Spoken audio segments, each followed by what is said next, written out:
हमें कोई भी कर्व गिवन है, जैसे एग्जाम्पल के तौर पे हमें कोई पैराबोला ही गिवन है।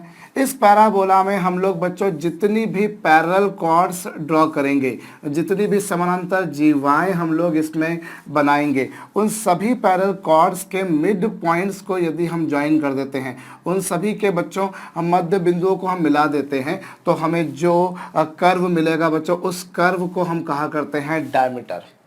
How diameter is defined? It is defined as the locus of midpoint of parallel chords in a given curve. आपको कोई भी कर्व गिवन है, उस कर्व में जितनी भी पैरेलल कॉर्ड्स आप लोग ड्रॉ कर रहे हैं, उन सभी पैरेलल कॉर्ड्स के मिड पॉइंट्स को ज्वाइन कर रहे हैं आप, मतलब उनके मिड पॉइंट्स का आप लोकस निकाल रहे हैं, तो जो आपको मिल रहा है बच्चों उसी को आप लोग कहते हैं डायमीटर। जैसे एग्जांपल के तौर पे आपको पैराबोला गिवन है बच्चों y² = 4ax, और यहाँ पर जो सिस्टम ऑफ लाइंस आपको दे रखी है, सिस्टम ऑफ कॉर्ड्स जो आपको दे रखी हैं, ऑब्वियसली वो सभी की सभी इक्वल ग्रेडियंट की होंगी, सभी का स्लोप, सभी की ग्रेडियंट सेम होगी। क्यों? क्योंकि सभी पैरेलल हैं।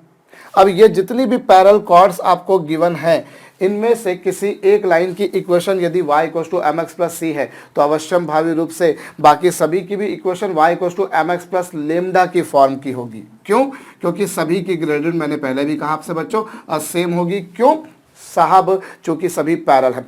तो ये जितनी भी पैरेलल कॉर्ड्स हैं, उनमें से किसी एक कॉर्ड की इक्वेशन मैं कुछ ऐसी मान लेता हूं, और अब मैं इसके मिड पॉइंट का लोकस निकालता हूं।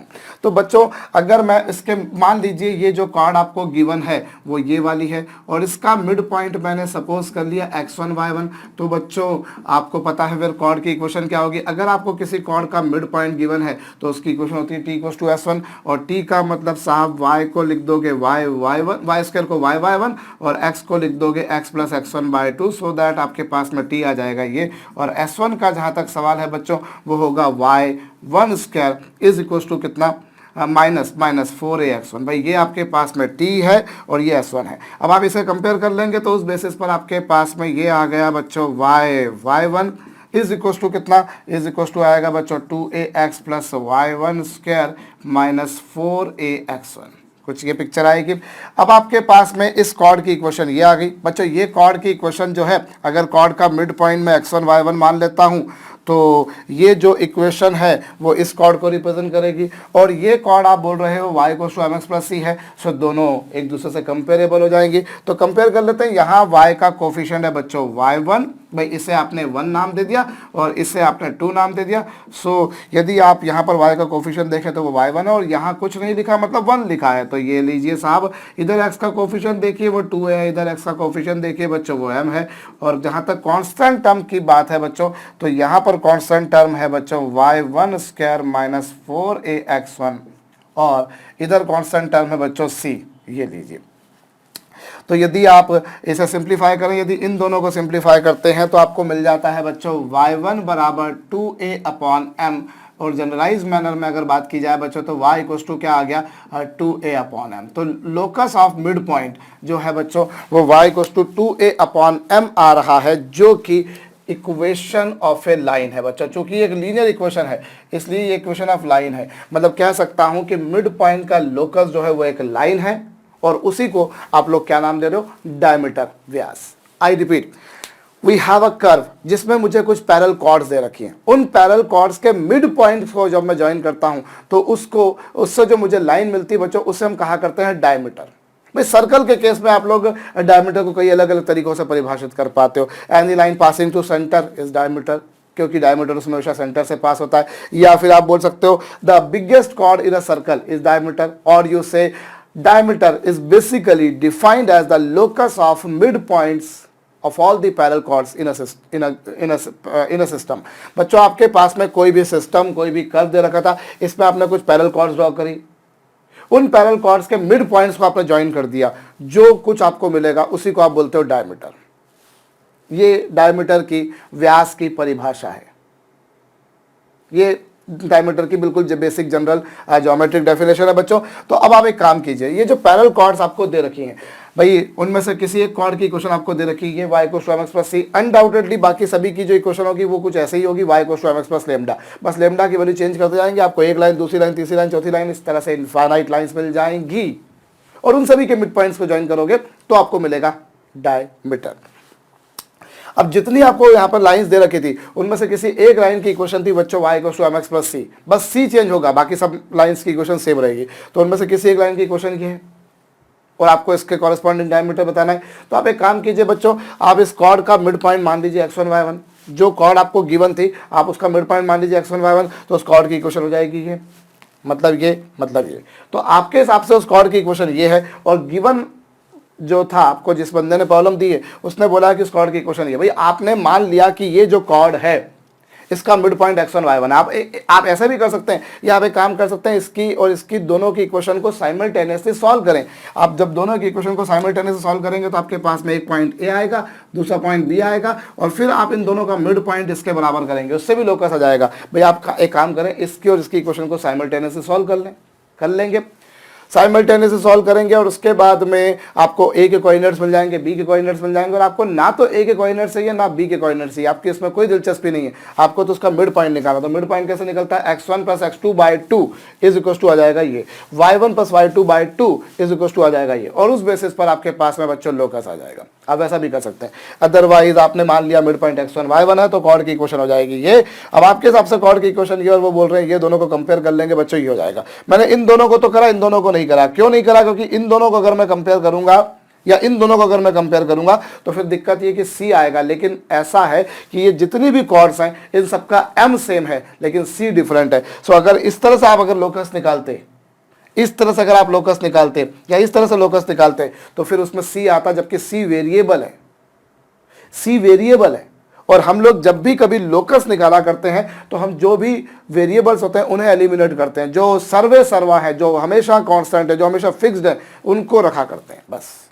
तो m फिक्स है, जितनी भी लाइंस हैं उन सबका m फिक्स है, लेकिन अब सबका c अलग अलग है। सो अगर आप locus in terms of c निकालते हैं तो फिर समस्या आएगी, क्योंकि c अपने आप में कांस्टेंट है लेकिन उसकी वैल्यू हर लाइन के लिए अलग है, इसलिए यूँ कह सकता हूँ कि c वेरिएबल है। सो फाइनली लोकस बच्चों जो आ रहा है y = 2a/m आ रहा है और y = सम कांस्टेंट नंबर का मतलब आप जानते होंगे मेरे ख्याल से, इसका मतलब होता है ऐसी लाइन जो कि x एक्सिस के पैरेलल हो। अगर y = कांस्टेंट आता है तो इसका मतलब क्या होता है बच्चों, y = कांस्टेंट आता है तो इसका मतलब होता है ऐसी लाइन जो कि किसके पैरेलल है बच्चों, x एक्सिस के पैरेलल है। जानते हैं आप लोग। सो फाइनली आपके पास में ये जो आ रहा है, ये जो लाइन आ रही है बच्चों, इसी को तो हम लोग कहा करते हैं डायमीटर। मैं फिर बोल रहा हूं कि मिड पॉइंट्स का लोकस, आपने मिड पॉइंट x1 y1 था उसका लोकस निकाला, वो आया, यही जो है बच्चों ये डायमीटर है। और ये जो इक्वेशन आ रही है एक ऐसी इक्वेशन है बच्चों जो कि y एक्सिस के परपेंडिकुलर या यूं कहा जाए कि x एक्सिस के पैरेलल लाइन। सो कुल मिलाकर मैं यूं कह सकता हूं कि जो आपको कॉर्ड्स दे रखी हैं उनके कॉरेस्पॉन्डिंग जो डायमीटर होगा वो x एक्सिस के पैरेलल होगा। x एक्सिस जो कि बाई चांस इस पैराबोला की एक्सिस भी होती है। सो मैं कह सकता हूं कि किसी भी पैराबोला में जो डायमीटर होता है, किसी भी पैराबोला में जो डायमीटर होता है बच्चों, वो पैराबोला की एक्सिस के पैरेलल होता है। जैसे सर्कल में डायमीटर सेंटर से ही पास होता था, और यहां पर क्या है बच्चों, पैराबोला के केस में जो डायमीटर होगा, पैराबोला के केस में जो डायमीटर होगा वो क्या होगा, x एक्सिस के पैरेलल होगा। जैसे पर्टिकुलरली अगर आपने वो जो पैरेलल कॉर्ड्स ली हैं वो सारी बच्चों डबल ऑर्डिनेट्स हैं। डबल ऑर्डिनेट्स है मतलब वो यूं कहा जाए, डबल ऑर्डिनेट कहना तो गलत होगा, यूं कहा जाए कि अगर मैं पैराबोला में ऐसी कॉर्ड्स लेता हूं जो कि, यदि मैं पैराबोला में बच्चों ऐसी कॉर्ड्स लेता हूं जो सारी पैराबोला की एक्सिस के परपेंडिकुलर हैं, जो पैराबोला की एक्सिस के परपेंडिकुलर हैं, तो इनका कॉरेस्पॉन्डिंग जो डायमीटर होगा वो पैराबोला की एक्सिस ही आ जाएगा। If you take chords which are perpendicular to axis of parabola, तो उनके कॉरेस्पॉन्डिंग जो डायमीटर होगा, उनके कॉरेस्पॉन्डिंग मतलब वो जितनी भी कॉर्ड्स होंगी उनके मिड पॉइंट्स को जब ज्वाइन करेंगे तो वो और कुछ नहीं बच्चों, वो एक्स एक्सिस यानी कि पैराबोला की एक्सिस ही मिल जाएगी।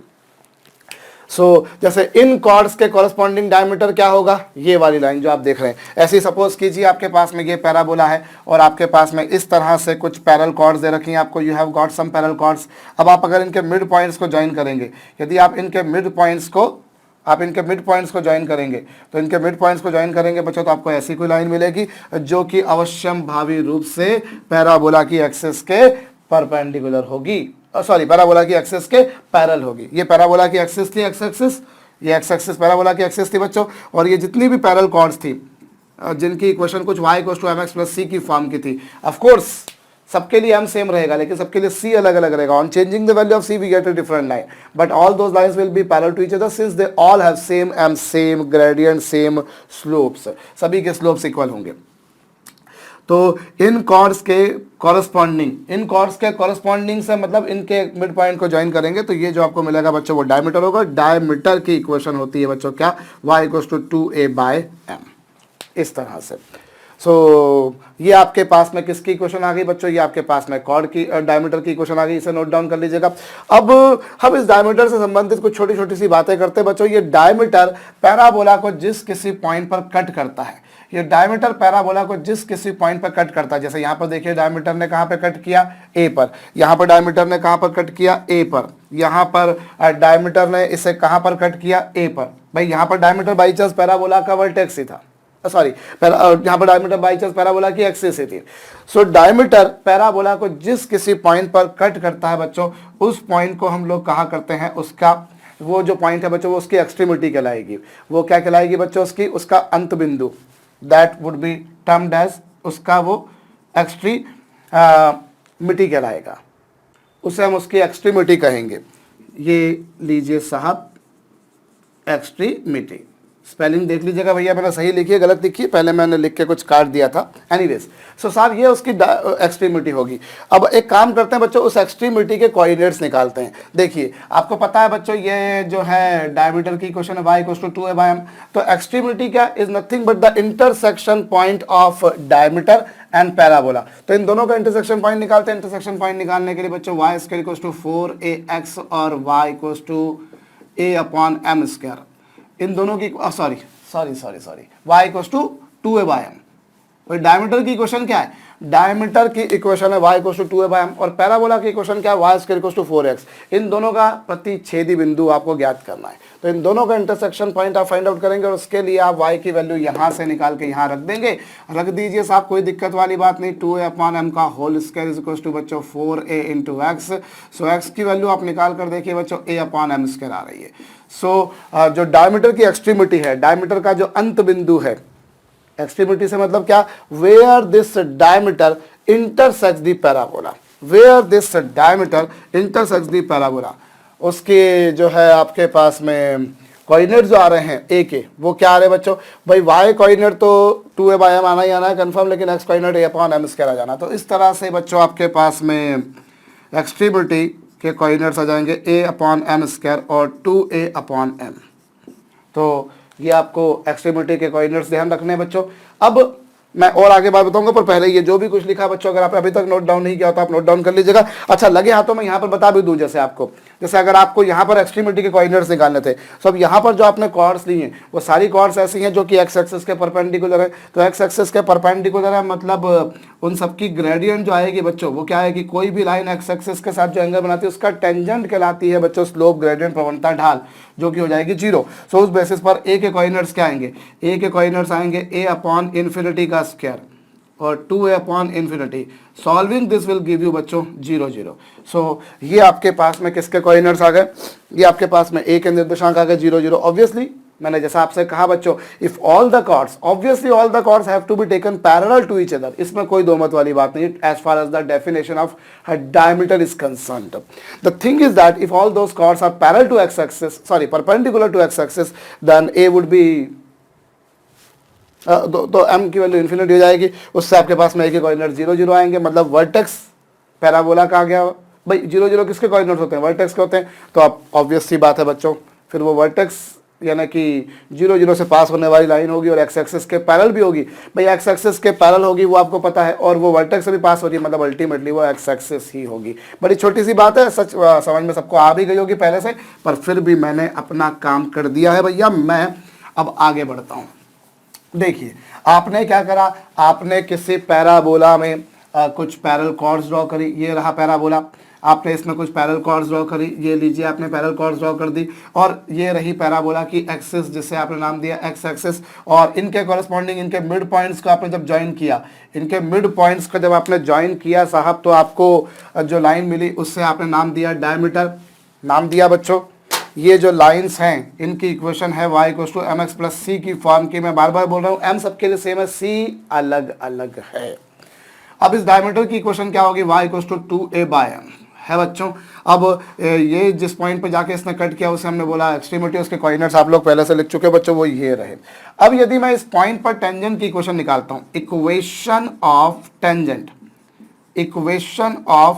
टेंजेंट एट a, यदि मैं ए पर टेंजेंट की इक्वेशन निकालता हूं तो वो क्या होगी बच्चों, टेंजेंट की इक्वेशन होती है y1, भाई टेंजेंट की इक्वेशन होती है t = 0, तो y1 = 2a × x + x1। ये बड़ी घिसी पिटी सी बात है, आपको पता है।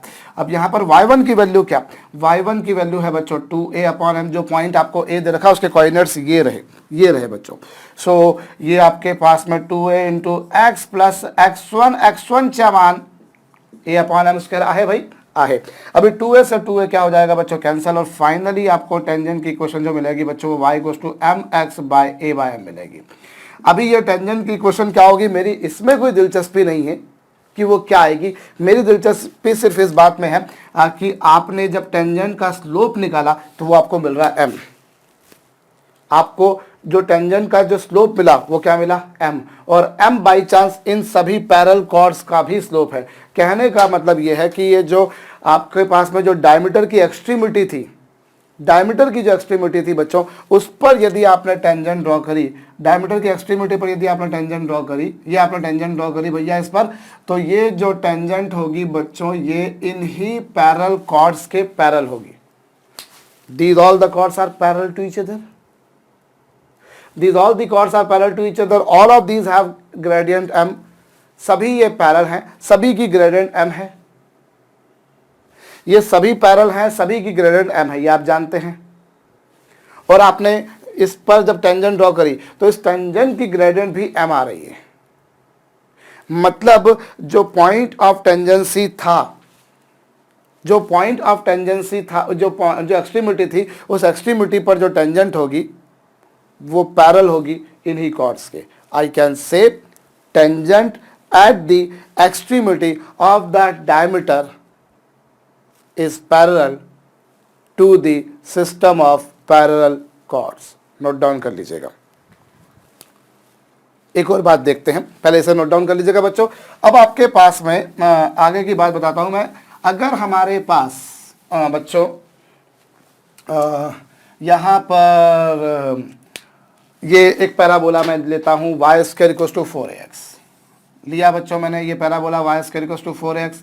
अब इसके मैं कोई दो पॉइंट्स लेता हूँ, इस पर कोई दो पॉइंट्स लेता हूँ। एक पॉइंट लेता हूँ बच्चों मैं P और एक पॉइंट लेता हूँ मैं Q, और पॉइंट P के कोऑर्डिनेट्स को मैं मान लेता हूँ पैरामेट्रिक फॉर्म में 81² 281 मान लिया, और पॉइंट Q के कोऑर्डिनेट्स को मैंने क्या मान लिया बच्चों 82² 282 मान लिया। अब ये जो पॉइंट P और पॉइंट Q है इनको ज्वाइन करूंगा तो ये कॉर्ड बनेगी, इसको ज्वाइन करूंगा तो ये कॉर्ड बनेगी, और इस कॉर्ड के कॉरस्पॉन्डिंग जो डायमीटर होगा उसकी इक्वेशन क्या होगी वो देखें। तो देखो एक बात मैं आपको बता दूं बच्चों, डायमीटर की इक्वेशन y = 2a/m है। सो उस बेसिस पर मैं बोल सकता हूं कि अगर पैराबोला का डायमीटर किसी पॉइंट x1 y1 से पास हो रहा है, अगर पैराबोला का डायमीटर किसी पॉइंट x1 y1 से पास हो रहा है तो डायमीटर की इक्वेशन y = y1 होगी। भाई ये जो लाइन है वो x एक्सिस के पैरेलल है, और अगर इस पॉइंट के कोऑर्डिनेट्स x1 y1 है, मतलब ये डिस्टेंस कितनी y1 और x distance x1, x distance जो होगी वो होगी x1 और y डिस्टेंस होगी y1। अब अगर ये लाइन y एक्सिस के पैरेलल है, तो इसकी equation y equals to y1 होगी या नहीं होगी? बिल्कुल होगी। क्यों? क्योंकि भैया ये डिस्टेंस हमेशा इस पर हमेशा कांस्टेंट बनी रहेगी। सो अगर मैं यूं भी कह सकता हूं कि अगर कोई डायमीटर x1 y1 से पास हो रहा है तो उसकी इक्वेशन क्या होगी बच्चों? y equals to y1। इसे हम जनरलाइज में याद रख सकते हैं, क्योंकि डायमीटर y एक्सिस के पैरेलल है और डायमीटर इससे पास भी हो रहा है, तो मतलब ये पॉइंट उसको सेटिस्फाई करेगा। तो डायमीटर चूंकि उसके पैरेलल, इसलिए इसकी equation y equals to constant की फॉर्म की होगी और x1 y1 उसको सेटिस्फाई करेगा क्योंकि वो उससे पास हो रहा है, इसलिए ये।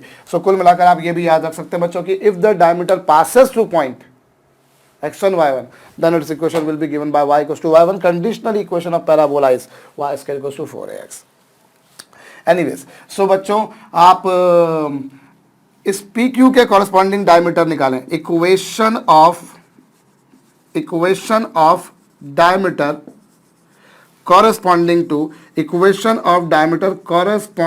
to PQ, corresponding to PQ से मतलब क्या बच्चों कि PQ के पहले जितनी भी कॉर्ड्स होंगी, PQ के corresponding मैं अगर बोल रहा हूं तो इसका मतलब क्या कि PQ के पहले जितनी भी कॉर्ड्स होंगी, PQ के corresponding जितनी भी कॉर्ड्स होंगी उनके मिड पॉइंट्स को जब मैं ज्वाइन करूंगा तो वो जो मुझे मिलेगा वो डायमीटर, उसकी इक्वेशन क्या होगी भाई? डायमीटर क्या होता है? डायमीटर होता है इन दोनों इस कॉर्ड के मिड पॉइंट का लोकस, पैरेलल कॉर्ड्स के मिड पॉइंट का locus.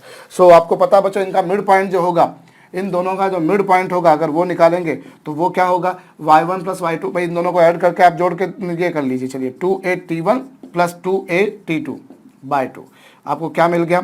y1 is equal to a into t1 plus t2 हो गया।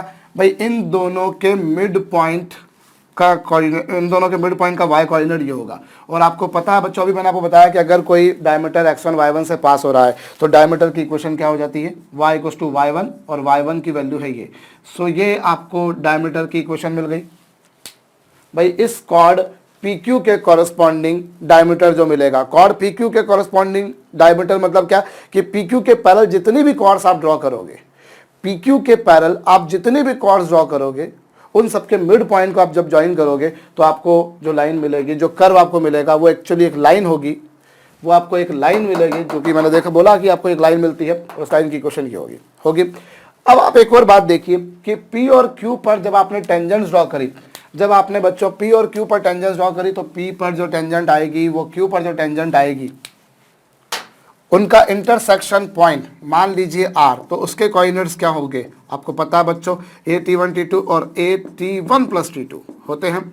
सो आप क्या पा रहे हैं? आप ये पा रहे हैं कि ये जो इंटरसेक्शन पॉइंट आ रहा है, ये जो इंटरसेक्शन पॉइंट आ रहा है, ये इंटरसेक्शन पॉइंट भी आप देख लीजिए इस डायमीटर की इक्वेशन को सेटिस्फाई कर रहा है। पॉइंट P और Q पर आपने टेंजेंट्स ड्रॉ करी, पॉइंट P और Q पर आपने टेंजेंट्स ड्रॉ करी, उन टेंजेंट्स का जो इंटरसेक्शन पॉइंट है वो इस डायमीटर की इक्वेशन को सेटिस्फाई कर रहा है। AT1 प्लस T2 आप अगर y की जगह रखते हैं तो LHS RHS इक्वल हो रही है, कर रहा है सेटिस्फाई। इसका मतलब ये है साहब कि किसी भी कॉर्ड के कॉरेस्पॉन्डिंग जो डायमीटर है, किसी भी कॉर्ड के कॉरेस्पॉन्डिंग जो डायमीटर है उसी पर उस कॉर्ड, मैं इसको थोड़ा सा सेंटेंस का रूप देने की कोशिश करता हूं बच्चों, intersection point of tangents at any two given points at, मैं सेंटेंस बोल रहा हूं, आप लोग लिख भी सकेंगे, कुछ ऐसी भाषा में मैं बोलता हूं बच्चों, intersection point of tangent at the extremities of any given chord lies over the corresponding diameter. Corresponding diameter उस कॉर्ड के कॉरेस्पॉन्डिंग डायमीटर। मैं एक बार फिर से बोल रहा हूं बच्चों, आप लोग इसे नोट डाउन कर लीजिएगा। Intersection point of tangents at the extremities of any given chord lies over the diameter corresponding to that given chord. अब सही हो गया बच्चों कि किसी भी कॉर्ड, किसी भी कॉर्ड की एक्सट्रीमिटीज पर जो आपने टेंजेंट्स ड्रॉ करी हैं उनका इंटरसेक्शन पॉइंट उस कॉर्ड के कॉरेस्पॉन्डिंग जो डायमीटर होगा उस पर वो लाई करेगा। ये छोटी सी बात थी, मेरे ख्याल से आपको समझ में आ चुकी होगी, नोट डाउन कर लीजिए। कुछ और आगे बढ़ते हैं हम लोग बच्चों। देखिए डायमीटर की एक प्रॉपर्टी तो आपने देखी कि जो डायमीटर की एक्सट्रीमिटी पर जो टेंजेंट होती है बच्चों वो उन्हीं पैरेलल कॉर्ड्स के पैरेलल होती है। दूसरी बात आपने देखी कि अगर सारी की सारी कॉर्ड्स बच्चों एक्स एक्सिस के परपेंडिकुलर हो तो उनका डायमीटर पैराबोला की एक्सिस ही होगा। और तीसरी बात आप लोगों ने क्या देखी बच्चों कि कॉर्ड के एक्सट्रीमिटीज पर जब आपने टेंजेंट्स ड्रॉ करी हैं, कॉर्ड के एक्सट्रीमिटीज पर जब आपने टेंजेंट ड्रॉ की तो उनका इंटरसेक्शन पॉइंट उसके कॉरस्पॉन्डिंग डायमीटर पर ही लाई कर रहा है। अब एक काम करते हैं बच्चों, हम पैराबोला की इक्वेशन को कुछ अलग तरीके से फाइंड आउट करने की कोशिश करते हैं। मेरे कहने का मतलब क्या बताता हूं, देखिए ये आपके पास में एक पैराबोला है जिसकी इक्वेशन है y square equals to 4ax। भाई आपको एक पैराबोला गिवन है और आपको इस पैराबोला की इक्वेशन को थोड़ा सा ट्रांसफॉर्म करना है। ये पैराबोला था बच्चों y square is equals to 4ax, ये रही बच्चों x एक्सिस, और इसमें कुछ पैरेलल कॉर्ड्स अगर आप ड्रॉ करोगे तो उनका इंटरसेक्शन पॉइंट जो होगा, इसमें जब आप कुछ पैरेलल कॉर्ड्स ड्रॉ करोगे तो उनका इंटरसेक्शन पॉइंट जो होगा उनके मिड पॉइंट्स का जो को ज्वाइन करोगे तो वो आपको मिलता है डायमीटर। और डायमीटर मान लेते हैं साहब ये रहा सपोज कीजिए डायमीटर, जिसकी इक्वेशन क्या,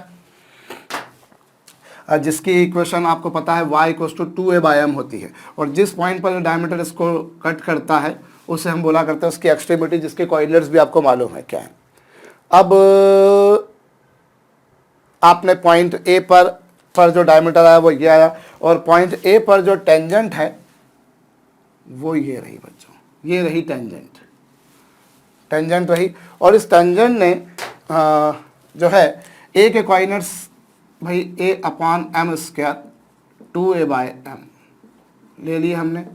इक्वेशन पैराबोला की ये थी बच्चों, और ये पैराबोला का वर्टेक्स v, ये पैराबोला का वर्टेक्स है बच्चों v, जिसके कोऑर्डिनेट्स हैं 0 0। और अभी मैं पैराबोला पर सॉरी भैया सॉरी, पैराबोला पर मैं कोई पॉइंट अज्यूम कर लेता हूं बच्चों p x, y मान लिया मैंने, और टेंजेंट पैराबोला की एक्सिस के साथ जो एंगल बना रहा है उसे मैंने मान लिया थीटा। ऑब्वियसली टेंजेंट पैराबोला की एक्सिस के साथ जो एंगल बनाएगा वही डायमीटर के साथ बनाएगा, क्योंकि डायमीटर एक्स एक्सिस के पैरेलल है। तो चलिए साहब ये कुछ आपके पास में हो गया। अब आप एक काम कीजिए, मैं एक्चुअली क्या करना चाह रहा हूं बता रहा हूं आपको। भाई इक्वेशन ऑफ पैराबोला ये है, जब आप एक्स एक्सिस को ये और वाई एक्सिस आपके ये वाली होती है तब इक्वेशन पैराबोला की ये। Now I want to find equation of this parabola when axis of parabola are diameter and tangent at vertex, tangent at the extremity of diameter. अगर मैं मेरी जो पेरेंट कोऑर्डिनेट एक्सिस होती हैं एक्स एक्सिस और Y axis को लेकर चलता हूं तो पैराबोला की इक्वेशन ये है। अब मैं इसी पैराबोला की इक्वेशन बताना चाहता हूं तब जब एक्सिस को मैं शिफ्ट करके यहां से यहां और यहां से यहां कर दूं। मतलब मैंने ना केवल वर्टेक्स को शिफ्ट किया अपनी जगह से दूसरी जगह पर, बल्कि इसके साथ साथ बच्चों मैंने एक्सिस को घुमा भी दिया। भाई एक एक्सिस तो मैंने इसके पैरेलल रखी, लेकिन दूसरी एक्सिस को उठाकर मैंने इससे घुमा भी दिया। I want to find out, आप चाहें तो लिख सकते हैं equation of parabola when diameter and tangent at the extremity are taken as axis. आप इसको हेडिंग डाल लीजिएगा चाहे तो, equation of parabola when diameter and tangent at extremity of diameter are taken as axis. चलिए अभी मैं इसकी इक्वेशन फाइंड आउट करना चाह रहा हूं। तो हम यहां पर जो है एक काम करें बच्चों, यहां से मैं ए से एक परपेंडिकुलर इस पर ड्रॉप करता हूं। मैं ए से एक परपेंडिकुलर ड्रॉप करता हूं और इसको मैं नाम दे देता हूं साहब एस नाम दूंगा तो कन्फ्यूज़न रहेगा क्योंकि फिर वो फोकस भी होता है। तो एक काम करते हैं, इसको मैं नाम दे देता हूं, उसे पी नाम दे चुका हूं तो इससे मैं नाम दे देता हूं एम। मैंने एम नाम दे दिया इसको बच्चों, इसे मैंने एम नाम दे दिया। और यहाँ से मैंने एक परपेंडिकुलर इस पर ड्रॉप किया और इससे मैंने नाम दे दिया Q, इससे नाम दे दिया R। ये लीजिए बच्चों, मैंने इसे एक्स और वाई, मैंने क्यू और आर नाम दे दिया बच्चों। अब जिस वो पॉइंट पी के कोऑर्डिनेट जो दे रखे हैं एक्स कॉमा वाई, वो इस वाले कोऑर्डिनेट एक्सेस सिस्टम के हिसाब से दे रखे हैं, लेकिन अब मैं उसके कोऑर्डिनेट्स को निकालना चाहता हूं in terms of this new coordinate axes system. तो वो कैसे निकलेंगे समझिएगा भाई। यहां से मैं काम करता हूं, मैं पी से एक लाइन ड्रॉ करता हूं बच्चों, जो कि इसके पैरेलल, जो टेंजेंट के पैरेलल, भाई ये जो लाइन है वो टेंजेंट है, आप इसके पैरेलल एक लाइन ड्रॉ कीजिए। आपने एक लाइन ड्रॉ कर दी भाई, आपने एक ऐसी लाइन ड्रॉ करनी है जो कि इस टेंजेंट के पैरेलल हो, ये लीजिए, ये कर दिया आपने, इसके पैरेलल ड्रॉ कर दी। तो बच्चों ये जो पॉइंट आएगा ये कहलाएगा उसका, इससे मैंने पी डैश नाम दे दिया 1 मिनट के लिए। और ये जो मैंने लाइन ड्रॉ करी है, ये मैंने जो लाइन ड्रॉ करी है बच्चों, वो इसके पैरेलल है। सो ये एंगल जितना टेंजेंट जितना एंगल बना रही होगी, ये भी उतना ही एंगल बनाएगी। इतनी अकल तो आपको लग रही होगी, ये भी उतना ही एंगल बना रही है। और अब जो नया जो कोऑर्डिनेट एक्सेस सिस्टम है, उसके हिसाब से इसके जो कोऑर्डिनेट्स हैं भाई, उन्हें मैं सपोज कर लेता हूं कैपिटल एक्स और कैपिटल वाई। तो कैपिटल एक्स का मतलब क्या होगा ये, और कैपिटल वाई का मतलब क्या होगा बच्चों ये। भाई ये जो डिस्टेंस है वो कैपिटल एक्स होगी, और ये जो डिस्टेंस होगी बच्चों वो कैपिटल वाई होगी। मैं एक बार समझा देता हूं आपको भाई। ये कहलाता है एक तरह का ऑब्लिक सिस्टम। हम लोग जनरली जो पढ़ते हैं वो रेक्टेंगुलर सिस्टम पढ़ते हैं, बट रेक्टेंगुलर सिस्टम में तो आप एक्स और वाई कोऑर्डिनेट समझते हैं। अगर आपके पास में ऑब्लिक सिस्टम है, सपोज कीजिए ये आपके पास में एक्सिस है एक्स और ये आपके पास में है एक्सिस वाई, और आपको किसी पॉइंट के कोऑर्डिनेट्स निकालने हैं इसके रिस्पेक्ट में, तो इसका मतलब क्या होगा, आप क्या करेंगे, आप इसे ऐसे ज्वाइन करेंगे, आप इसे ऐसे ज्वाइन करेंगे, ये लीजिए ऐसे ज्वाइन कर देंगे इस वाली एक्सिस के पैरेलल। तो जो डिस्टेंस ये वाली आएगी along the x axis, along the x axis जो डिस्टेंस आएगी उसे आप बोलोगे एक्स एक्सिस, उसे आप क्या बोलोगे बच्चों, एक्स एक्सिस। ये एक्स एक्सिस हो गई, ये एक्स कोऑर्डिनेट हो जाएगा। और वाई कोऑर्डिनेट क्या होगा बच्चों, वाई कोऑर्डिनेट आपको निकालना है तो आप ऐसा ज्वाइन कर दीजिए इसको। तो ये जो डिस्टेंस होगी वो क्या कहलाएगी बच्चों, वाई कोऑर्डिनेट। भाई एक्स कोऑर्डिनेट क्या होगा, X coordinate along X axis, और वाई कोऑर्डिनेट क्या होगा, along Y axis, along Y axis. ये ध्यान देना है बच्चों आपको। तो ये आपके पास में है। अब चलिए हम लोग इसी पर बेस्ड हमको काम करना है तो हम लोग करते हैं। और आप देखें बच्चों, ये जो डिस्टेंस है वो डिस्टेंस क्या है, एक्स कोऑर्डिनेट। ये जो डिस्टेंस है बच्चों वो है एक्स कोऑर्डिनेट। तो एक्स कोऑर्डिनेट क्या होगा, अगर आप डायग्राम में देखें तो एक्स कोऑर्डिनेट है बच्चों क्या, वी आर। वी से आर तक की जो डिस्टेंस, भाई एक्स कोऑर्डिनेट का मतलब क्या होता है, भाई एक्स एक्सिस के लॉन्ग डिस्टेंस, सो वो होगा वी आर, वो होगा बच्चों वी आर। तो वी आर की वैल्यू आप अगर देखें तो डायग्राम में देखकर आपको समझ में आ रही है बच्चों, वी आर की वैल्यू है V M plus M R है। भाई डायग्राम को देखकर आप समझ सकते हैं कि वी आर की वैल्यू होगी V M plus M are.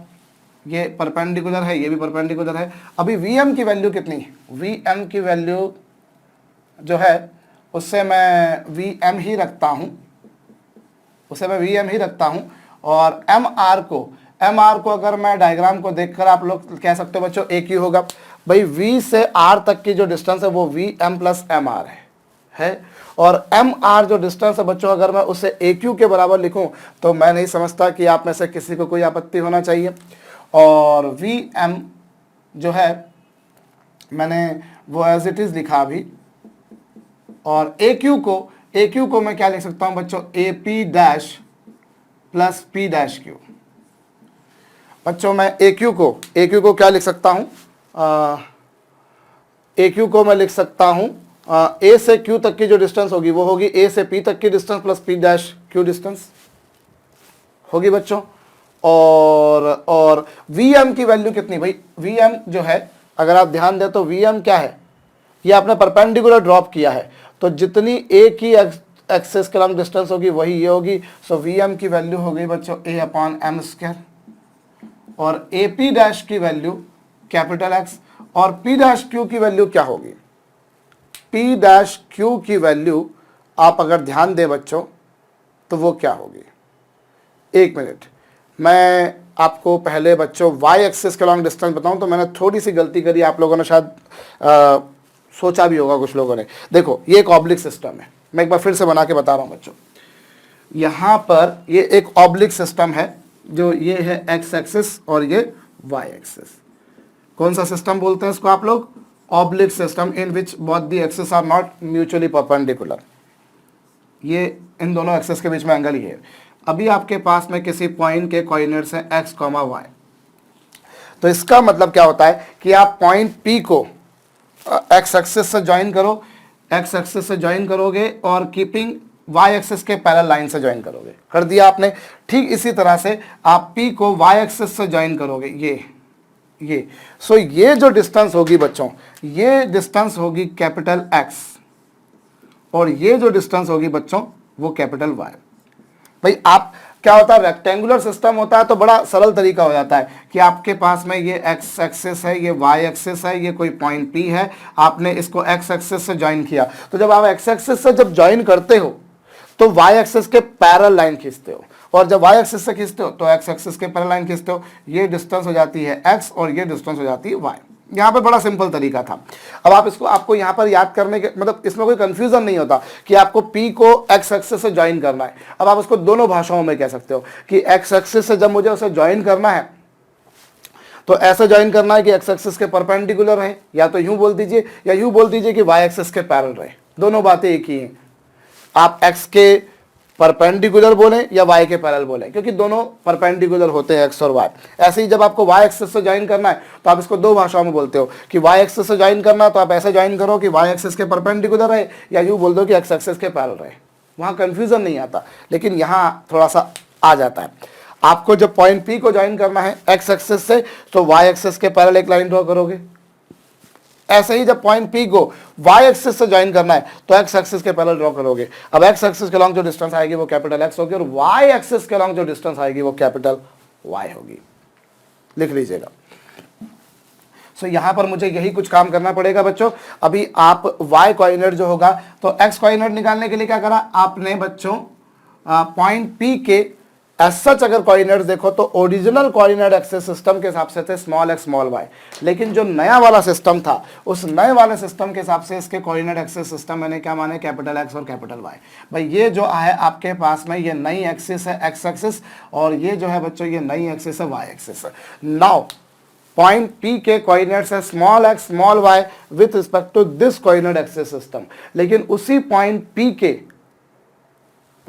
के कोऑर्डिनेट्स हैं स्मॉल एक्स और स्मॉल वाई के corresponding small X small Y, लेकिन उसी पॉइंट के नई एक्सिस कौन सी, एक तो डायमीटर और दूसरी टेंजेंट के अबाउट उसके कोऑर्डिनेट्स है कैपिटल एक्स और कैपिटल वाई। तो आप क्या करोगे बच्चों, पॉइंट पी को इससे ज्वाइन करोगे। कैसे ज्वाइन करोगे, इस एक्सिस से, इस कैपिटल एक्स एक्सिस से कैसे ज्वाइन करोगे, आप कई तरीके से ज्वाइन कर सकते थे। भाई आपके पास में था तो आप पी को इस एक्सिस से ऐसे ज्वाइन कर देते, ऐसे कर देते, ऐसे कर देते, ऐसे कई तरीकों से कर सकते थे। आपको कैसे करना ज्वाइन, आपको करना है आपकी वाई एक्सिस के पैरेलल लाइन से। कर दिया आपने, कर दिया आपने, इससे इसको ज्वाइन कर दिया तो जो डिस्टेंस आएगी बच्चों लॉन्ग एक्स एक्सिस वो कहलाएगी कैपिटल एक्स। और इसी तरह से जब आप इस पॉइंट को वाई एक्सिस से ज्वाइन करोगे, जब आप इस पॉइंट को वाई एक्सिस से ज्वाइन करोगे, और वाई एक्सिस से ज्वाइन करते समय आपको कैसे ज्वाइन करना है, एक्स एक्सिस के पैरेलल। ये लीजिए एक्स एक्सिस के पैरेलल।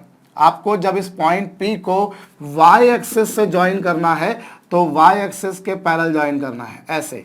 सो जो डिस्टेंस आपके पास में आएगी, ये जो डिस्टेंस आपके पास में आएगी भैया, ये पॉइंट A था जिसके कोऑर्डिनेट्स आपके पास में ये थे, ये जो डिस्टेंस आएगी बच्चों ये डिस्टेंस कहलाएगी कैपिटल Y। होप आपको बात समझ में आई है बच्चों। आपको इस पॉइंट के नए कोऑर्डिनेट एक्सिस सिस्टम के हिसाब से कोऑर्डिनेट्स निकालने थे, तो आप इस पॉइंट P को जब x एक्सिस से ज्वाइन करोगे तो y एक्सिस के पैरेलल लाइन ड्रॉ करोगे, और जब उसी पॉइंट को आप y एक्सिस से ज्वाइन करोगे तो x एक्सिस के पैरेलल लाइन ड्रॉ करोगे। तो ये होगा कैपिटल X और ये होगा distance along capital X axis will be termed as capital X coordinate. Likewise distance along capital Y axis will be termed as capital Y coordinate. तो चलिए साहब, अभी A के कोऑर्डिनेट्स तो ये रहे, वो भैया ये अगर डायमीटर की इक्वेशन है y इक्वल्स टू 2a/m, भैया डायग्राम काफ़ी कंजेस्टेड हो जाएगा, इसलिए सब चीज़ें समझते चलिएगा, बाद में आप इकट्ठा एक साथ में कॉपी में बना लीजिएगा बच्चों। सो vm की वैल्यू तो आप देख रहे हैं बच्चों, ये चूंकि परपेंडिकुलर ड्रॉप किया गया इसलिए जितनी डिस्टेंस ये उतनी डिस्टेंस ये होगी। और पी डैश क्यू की वैल्यू अगर आप देखें बच्चों तो ये आपके पास में है कैपिटल वाई, भाई ये दोनों, ये लाइन और ये लाइन दोनों पैरेलल है, ये दोनों लाइन पैरेलल है। सो अगर ये बच्चों कैपिटल वाई है तो ऑब्वियसली ये भी कैपिटल वाई होगा। तो आप अगर इसे रिजॉल्व करेंगे पी डैश क्यू को तो वो आएगा कैपिटल वाई कॉस थीटा। तो ये आपके पास में बच्चों स्मॉल एक्स आ गया, ये आपके पास में क्या आ गया बच्चों, स्मॉल एक्स। होप आपको ये बात खोपड़ी में आई है। बड़ी छोटी सी बात थी, बड़ी छोटी सी बात थी। वी एम की वैल्यू, फिर यहाँ से यहाँ तक की डिस्टेंस कैपिटल एक्स और यहाँ से यहाँ तक की डिस्टेंस बच्चों कैपिटल वाई को इधर रिजॉल्व करोगे तो वो capital Y into cos theta होगा। तो ये तो आ गया बच्चों। अब बारी आती है बच्चों वाई कोऑर्डिनेट की। तो वाई कोऑर्डिनेट क्या है उस पैराबोला का, उस पैराबोला का जो वाई कोऑर्डिनेट है बच्चों वो क्या है भाई, वाई कोऑर्डिनेट मतलब उसकी वाई एक्सिस से, एक्स एक्सिस से डिस्टेंस, या यूं बोला जाए कि डिस्टेंस अलोंग वाई एक्सिस, वो है बच्चों, डायग्राम को देखकर समझ में आ रहा है कि वो है पी आर। और पी आर की वैल्यू को अगर मैं P Q plus Q R लिखूं तो मैं नहीं समझता कि दुनिया की कोई ताकत आपको ये लिखने से रोक सकती है, बिल्कुल लिखा जा सकता है। और पी क्यू की वैल्यू कितनी बच्चों, पी क्यू की वैल्यू यदि आप डायग्राम को देखें तो वो आपको समझ में आ रही है बच्चों capital Y into sine theta. भाई ये आपके पास में कैपिटल वाई था, अभी कैपिटल वाई को इधर रिजॉल्व करेंगे तो ये आ जाएगा capital Y into sine theta. वही बात बच्चों क्यू आर की। सो क्यू आर को अगर आप देखें तो क्यू आर और कुछ नहीं बच्चों, क्यू आर है भाई, ये आपके पास में पी क्यू है। और क्यू आर को यदि मैं ए एम लिखूं तो कोई टेंशन वाली बात नहीं, क्योंकि आपको पता है कि जो डायमीटर है जिसकी equation Y equals to 2a/m है, जिसकी एक्सट्रीमिटी ए के कोऑर्डिनेट्स ये हैं, वो एक्स एक्सिस के पैरेलल होता है। So what distance is there is the here as well. और ए एम की वैल्यू आप देखें बच्चों तो ए एम का वाई कोऑर्डिनेट आपके पास में ये, सो ये आपके पास में वाई कोऑर्डिनेट और ये एक्स कोऑर्डिनेट। अब चूंकि ये पॉइंट पैराबोला पर लाई कर रहा है इसलिए ये पैराबोला की इक्वेशन को सेटिस्फाई करेगा। तो ये यहाँ पर रख दीजिए बच्चों, Y into sine theta plus 2a/m का whole square is equal to 4a into X, और x है बच्चों a/m square plus capital X plus capital y into cos theta. बच्चों चलिए साहब हो गया। और अब आप इसका स्क्वायर कर देंगे, स्क्वायर कर देंगे तो 4a/m square 4a/m square cancel हो जाएगा। और यहाँ पर आएगा बच्चों y square sine square theta plus 2 2 4a/m into y sine theta हो जाएगा, बिल्कुल हो जाएगा। और is equals to 4a square m square तो कैंसिल हो गया बच्चों, बचेगा 4a into capital X plus 4a into Y cos theta. यही कुछ आएगा, बिल्कुल आएगा साहब। और m क्या बच्चों, m है टेंजेंट का स्लोप, m है टेंजेंट का स्लोप। और किसी भी लाइन का स्लोप क्या होता है, tangent of the angle made by that line with the positive direction of x-axis. So from the diagram I can say बच्चों m is equals to tan theta. I can write m की value tan theta। बच्चों ये tangent है, ये क्या है, स्पर्शिया। ये जो लाइन आप देख रहे हैं बच्चों ये क्या है, ये टेंजेंट है।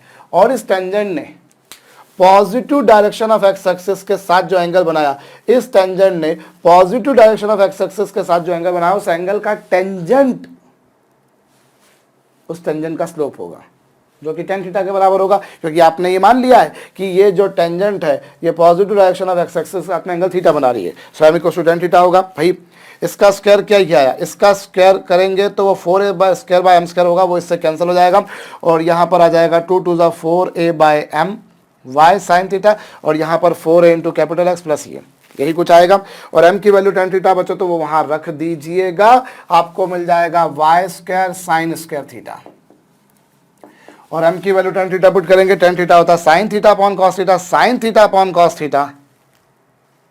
तो साइन से साइन कैंसिल, कॉस थीटा आएगा वो इससे कैंसिल हो जाएगा। तो चलिए साहब ये बचा ही नहीं। और RHS पर आपको मिलेगा क्या, बड़ा छोटा हो गया ये तो, बहुत छोटा हो गया, आपके पास में ये आ गया। और इससे आप लोग लिख सकते हो बच्चों Y square equals to 4a cos X square theta into capital X. Y square is equals to 4a इंटू cos X square theta into capital X. तो ये कैपिटल एक्स और कैपिटल वाई जो है बच्चों ये नया कोऑर्डिनेट एक्सिस सिस्टम है। सो नए कोऑर्डिनेट एक्सिस सिस्टम के हिसाब से ये हो जाएगा। नया कोऑर्डिनेट एक्सिस सिस्टम कौन, equation of parabola when diameter and tangent at vertex are taken as axes of the parabola. यदि बच्चों मैं डायमीटर को और टेंजेंट एट वर्टेक्स बोला मैंने, शायद से वो गलत होगा बच्चों। When equation of parabola when diameter and tangent at the extremity of diameter are taken as axes. यदि मैं अपनी ओरिजिनल एक्सेस को ये मानकर चलता हूं इन दोनों को, तो इक्वेशन ऑफ पैराबोला ये होगी 4a cos x का थीटा इंटू एक्स। और 4a इंटू cos x का थीटा बच्चों से मुझे कुछ याद आ रहा है, आपको आ रहा है? मैं याद दिलाता हूं। ऐसी कोई भी कॉर्ड, ऐसी कोई भी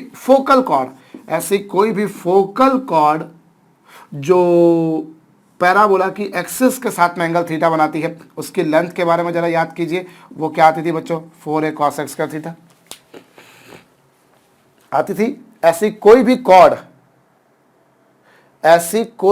कॉर्ड बच्चों जो पैराबोला की एक्सिस के साथ में कितना एंगल बनाती थी? थीटा। उसकी लेंथ जरा स्मरण कीजिए, याद कीजिए, क्या आती थी? 4a cos x square theta आती थी। सो यदि मैं क्या करता हूं बच्चों, मैं यूं कह सकता हूं कि ये 4a इंटू cos x का थीटा वही का वही एक्सप्रेशन आ रहा है बच्चों। तो यदि आपने क्या करा, यदि आपने इस टेंजेंट के पैरेलल कोई कॉर्ड ली, इस टेंजेंट के पैरेलल ही आपने कोई कॉर्ड ली जो कि फोकस से पास हो रही है, भाई यहां S a,0, मैंने पहले भी कहा था बच्चों, और डायग्राम काफ़ी कंजेस्टेड हो जाएगा तो समझ के काम करिएगा भैया, क्योंकि मैं बार बार अब डायग्राम को नहीं बनाऊंगा, उसमें बहुत टाइम वेस्ट हो जाता है यार। फिर आपने क्या करा बच्चों, यदि इस टेंजेंट के पैरेलल कोई कॉर्ड ली, यदि आपने इस टेंजेंट के पैरेलल कोई कॉर्ड ली जो कि फोकस से जाती है, यानी कि फोकल कॉर्ड, तो वो कुछ ऐसी होगी जो इसके पैरेलल भी हो, वो ऐसी कुछ होगी बच्चों। इसकी लेंथ क्या आएगी? इसकी लेंथ, अब वो जरूरी नहीं है कि वो जो फोकल कॉर्ड आई है वो P से ही पास होती हो। I am not saying that it is passing to that point जो हमने शुरुआत में लेके चल रहे थे, लेकिन हाँ यहाँ पर ये एक बात है बच्चों कि अगर मैंने इस टेंजेंट के पैरेलल कोई कॉर्ड ली तो इसकी लेंथ क्या होगी बच्चों? वो होगी 4a cos x का थीटा। और ये जो 4a cos x का थीटा वाला जो एक्सप्रेशन है बच्चों, इसे हम लोग एक पर्टिकुलर नाम भी दिया करते हैं, इसे हम कहा करते हैं पैरामीटर, इसे हम कहा करते हैं parameter of diameter. This expression which is the length of focal cord which subtends angle theta with the axis of parabola, उसे हम लोग क्या कहा करते हैं बच्चों? इसे हम कहा करते हैं पैरामीटर ऑफ डायमीटर। इसे हम डायमीटर का पैरामीटर भी कहा करते हैं। तो आप लिख लीजिएगा, छोटा सा टर्म है, कभी बाई चांस सच क्या होता है, जब भी जनरली जो एग्जाम्स में क्वेश्चन आते हैं उनमें जो टर्म्स यूज होते हैं वो बड़े जनरलाइज टर्म्स यूज होते हैं, ऐसे टर्म्स यूज नहीं होते जो बहुत रेयरली नोन हो। पर कभी बाई चांस किसी एग्जाम में इस तरह का प्रश्न बन जाए कि भैया parameter of the diameter is this, तो फिर we should be knowing. So what is mean by parameter of diameter? Parameter of diameter is nothing but the length of focal chord making angle theta with the axis of parabola. और यहां पर theta वही angle होगा जो diameter की extremity पर tangent ने बनाया है। भाई डायमीटर की एक्सट्रीमिटी पर टेंजेंट ने जो एंगल बनाया है वही एंगल अगर ये फोकल कॉर्ड बनाती है तो उसकी लेंथ ये होगी बच्चों। तो इसे आप नोट डाउन कर लीजिएगा।